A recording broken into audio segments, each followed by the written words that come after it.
Alex here with part 19 of the Respondent. The second analysis, I don't know what you want to call it, report, was even better than the first. Because she did spend a lot of time with he said, she said, he said, she said towards the beginning of the report, but not as much of it was useless as the prior video, and she also went into mental health analysis and confronted the incident at the house when he broke into his own house once the restraining order ended. And these things are, they were compelling. I found them very relevant to my opinion, to changing my opinion, or I guess in this case you could say bolstering my opinion. So one of the things, I know I've talked about this before, that was picked up on the report is that the only reason his ex was attacking him was because DCFS said so. As they approached her and they told her that if she didn't attack him, file litigation, etc., that they would take the kids away from both of them. And it's instructive because, not because I want to blame DCFS. In fact, DCFS probably based their response to some kind of statement that she made that doesn't seem like it was honest from the get-go. And DCFS probably just said something like, well, if those things are true, then we're going to take the kids unless you do something to protect the kids, which is what they're supposed to do. DCFS is not supposed to litigate your custody dispute. They are there to remove kids that are in need of services.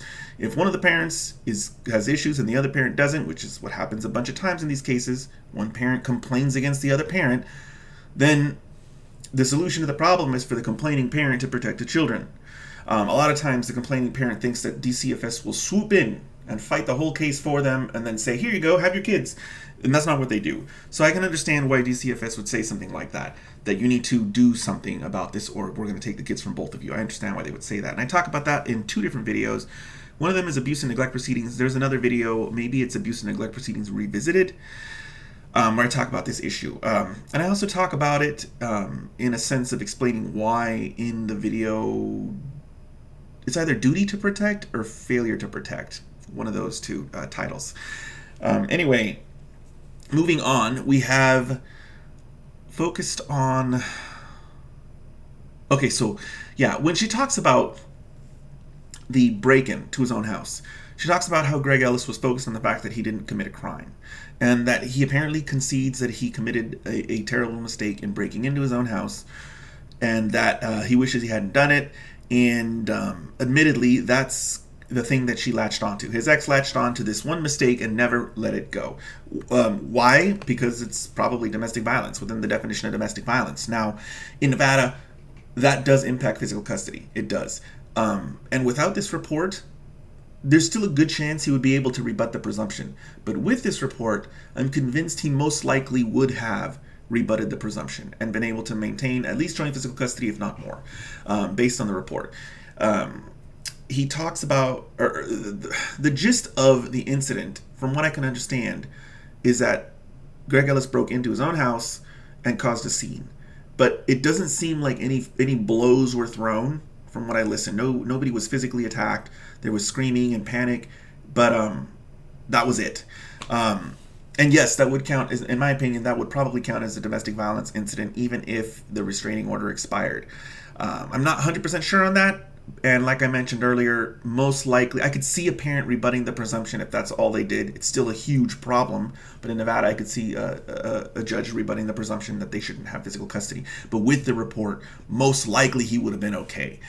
In Nevada, I want to emphasize that. Apparently, at some point, there was a reunification therapist. And it seems like what happened was the supervised visits eventually became unbearable for one of the children. The child did not want to go anymore. And the monitor, what I would call the supervisor of the supervised visits, said that they weren't going to do this anymore because they felt like there needed to be some kind of psychologist to sign off on it because it might be causing harm to the child. So there was apparently efforts, I guess, after this to involve a reunification therapist. And one of the things that the doctor keyed in on was that the ex refused to sign the releases. She was getting in the way of the reunification therapy. She was citing psychotic breaks. She was citing break-ins to the break into the house. She wouldn't let it go. And she was citing the fact that she believed he was bipolar. I don't think there was any diagnosis. She just believed that he was bipolar and that he needed medicine. I I talk about this in the videos, reunification therapy, how I really don't think it works because the parent that's not wanting the children to reunify with the other parent, they're going to do things to interfere with it. And that's basically what happened here, according to this doctor, is that his ex was finding ways, cooking up reasons to interfere with the reunification therapy. There was a fear, apparently, by his ex that he might, as an act of revenge, do bad things to the kids. I don't know why. I just got this vibe that she was projecting. And it goes into the reason why is because the therapist talks about how there were no issues before the divorce. And so I guess the reason that she just finds him, not believable that these things might actually occur, that the father will hurt his children, is because all of the allegations of abuse and child abuse and all of that started apparently at the separation. That there weren't any pre-existing issues. Like, I understand that actually makes sense to me. That was something that I found believable. So the doctor then starts to criticize the hospitalizations. Apparently there was more than one, and the police involvement. She notes that a lot of the law enforcement involvement, she reads the reports and she says most of the actions law enforcement took were based on hearsay. Basically, they were just believing his ex blindly, and that the hospitalizations, especially the first hospitalization, she found a lot of troubling things with regards to all of them, especially the first one. She goes through and explains why, in her professional opinion, the potential disorders and issues that were sometimes attributed to him were likely incorrect. She kind of alludes to incompetence by the people who assessed Greg Ellis at those hospitals. She talks specifically about one incident where I guess he was accused of being catatonic, and that apparently there are several disorders in which it could seem that way, that somebody's catatonic, and she analyzes the potential other issues that could have occurred. She goes through some of the manic and psychotic symptoms. I think at the end she concludes that he may have had what she calls selective mutism for a couple of hours at one point. And she attributes all of that to the original lifestyle he had, and then the fact that he was stuffed in an institution and incarcerated for a while. Basically, she tries to explain that his mind was under significant stress because of the contrast between what his life was like before the divorce and then what he was going through with all of the police involvement and the institutionalizations, hospitalizations.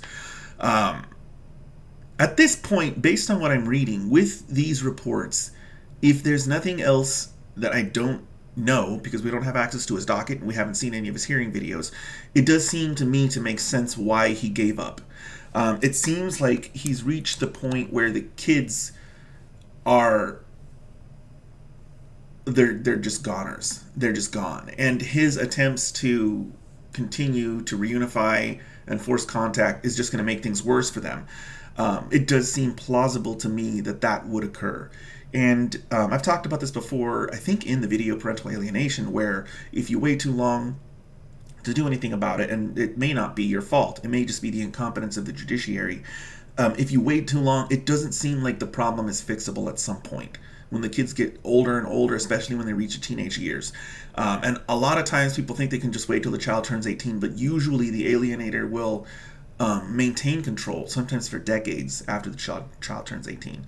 So this is a situation where it seems like what I talk about in the video, giving up, may apply, especially since he's in what seems to be a very unfriendly jurisdiction. If he was in Nevada, I think that the outcome would have been completely different.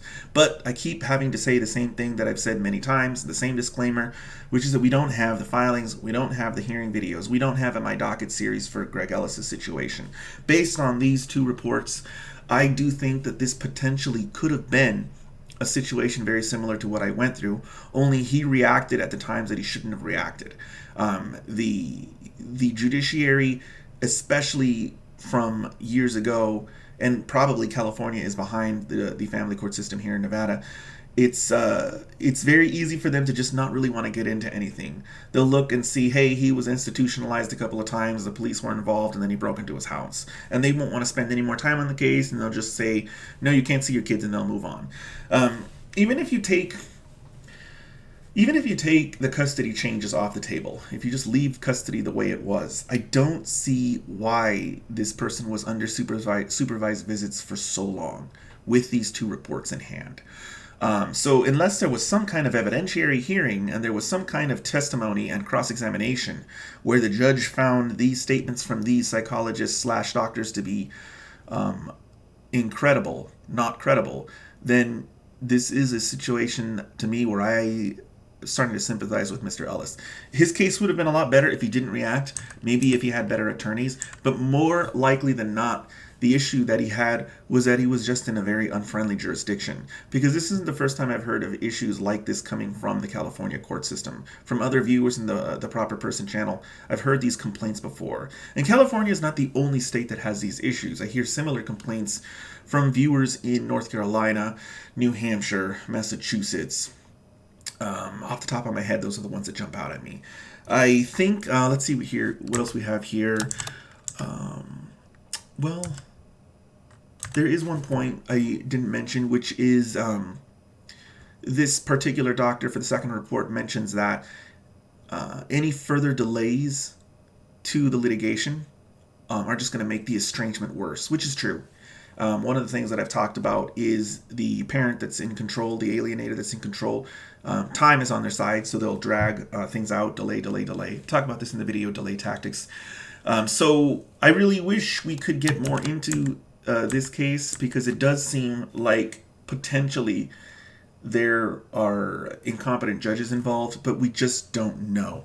The two reports were very insightful. I'm really glad that Mr. Ellis put them in the back of the book because they do make his case for him, that's for sure.